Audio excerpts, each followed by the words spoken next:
Bareskrim Polri telah memeriksa istri mantan Kadipropam Polri, Verdi Sambo, Putri Cenrawati sebagai tersangka kasus pembunuhan berencana terhadap Brigadir Nofriansyah Yosua Huta Barat alias Brigadir Yosua. Putri Cenrawati diduga punya sejumlah peran dalam pembunuhan berencana ini. Lalu apa peran dari Putri Cenrawati? Berikut peran Putri Cenrawati yang telah diungkap polisi dan kami rangkum dari tim Litbang CNN Indonesia. Berikut peran dari Putri Cenrawati pada pembunuhan dari Brigadir Yosua Huta Barat. Kita lihat dulu yang pertama untuk menyaksikan kelima tersangka. Anda tahu tentunya wajah ini ya, ini Verdi Sambo, kemudian sebelahnya Putri Cenrawati. Verdi Sambo merupakan otak dari pembunuhan ini dan memerintahkan Barada Eliezer untuk menembak dari almarhum Yosua.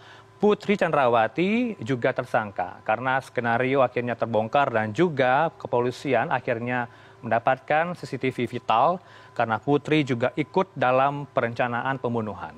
Di samping Barada Eliezer yang merupakan penembak ya yang disuruh oleh Verdi Sambo, ada Bribka Riki Rizal dan juga Kuat Maruf. Dua tersangka ini ikut menyaksikan langsung dari pembunuhan atau penembakan dari almarhum Yosua Huta Barat. Bribka Riki Rizal dan juga Kuat Maruf ikut menyaksikan dan juga membantu dari perencanaan pembunuhan. Kemudian apa sebenarnya peran dari Putri Cenrawati? Langsung saja kita ke Putri Cenrawati untuk melihat langsung dari peran istri dari Verdi Sambo ini. Ia diduga sebagai tersangka yang ikut dalam skenario Verdi Sambo karena yang telah dinyatakan oleh Kabareskrim Polri, informasi dari Putri Cenrawati ini didapatkan ikut dalam skenario terlihat dari CCTV vital yang telah didapat. Karena memang Patah menyatakan ya, tidak ada kejahatan yang sempurna dan satu demi satu dari bukti akhirnya terungkap dari CCTV. Kalau Anda menyimak kemarin di rekonstruksi juga kita simak ya, di rumah Saguling, kediaman pribadi dari Verdi Sambo, Putri ini juga ikut memerankan adegan bersama dalam satu ruangan bersama Verdi Sambo dan juga Barada Eliezer, termasuk Bribka Riki dan juga Kuat Maruf, termasuk juga dari beberapa tersangka lainnya ya. Kemudian kita lihat juga peran berikutnya dari Verdi Sambo atau Putri Cenrawati. Dia mengajak Brigadir Yosua ke rumah dinas Verdi Sambo. Ini dinyatakan oleh Kabareskrim Polri, Komjen Agus Andrianto. Saat itu Putri ini diduga berada di lantai 3 rumah TKP setelah dari Saguling, rumah pribadi. Kemudian Putri ini mengajak Bribka Riki Rizal, kemudian Kuat Maruf, dan juga Barada Eliezer, termasuk almarhum, ke rumah dinas TKP.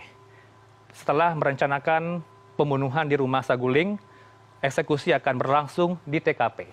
Dan Putri ini bersama Verdi Sambo dalam suatu ruangan menanyakan kesanggupan dari Barada Eliezer dan juga kesanggupan dari Bribka Riki Rizal untuk menembak Yosua. Namun yang menyatakan bersedia hanyalah Barada Eliezer. Dan juga untuk Bribka Riki dan Kuat Maruf ikut menyaksikan dari pertemuan dari perencanaan di rumah Saguling termasuk eksekusi di TKP. Peran berikutnya, Putri bersama Sambo saat janjikan uang ke Barada Eliezer. Nah, di rumah dari Saguling lah dibahas ya, perencanaan pembunuhan, termasuk menjanjikan uang kepada Eliezer, Bribka Riki, serta Kuat Maruf. Tidak tanggung-tanggung jumlahnya, fantastis. Untuk Eliezer ini 1 miliar rupiah kepada Barada Eliezer setelah menembak dari almarhum Yosua. Dan untuk Bribka Riki Rizal, termasuk Kuat Maruf, ini dijanjikan sebanyak 500 juta rupiah. Peran berikutnya dari Putri Cenrawati, kita lihat. Buat laporan palsu soal pelecehan di Duren 3. Polisi tegas menyatakan tidak ada pelecehan di Duren 3. Verdi Sambo dan Putri telah dilaporkan soal dugaan membuat laporan palsu dan laporan itu dibuat oleh pengacara keluarga ya dari almarhum Yosua ke Bareskrim Polri pada Jumat 26 Agustus 2022. Apa peran selanjutnya dari Putri Cenrawati? Putri ini tidak ditahan dan tetap mengaku korban pelecehan.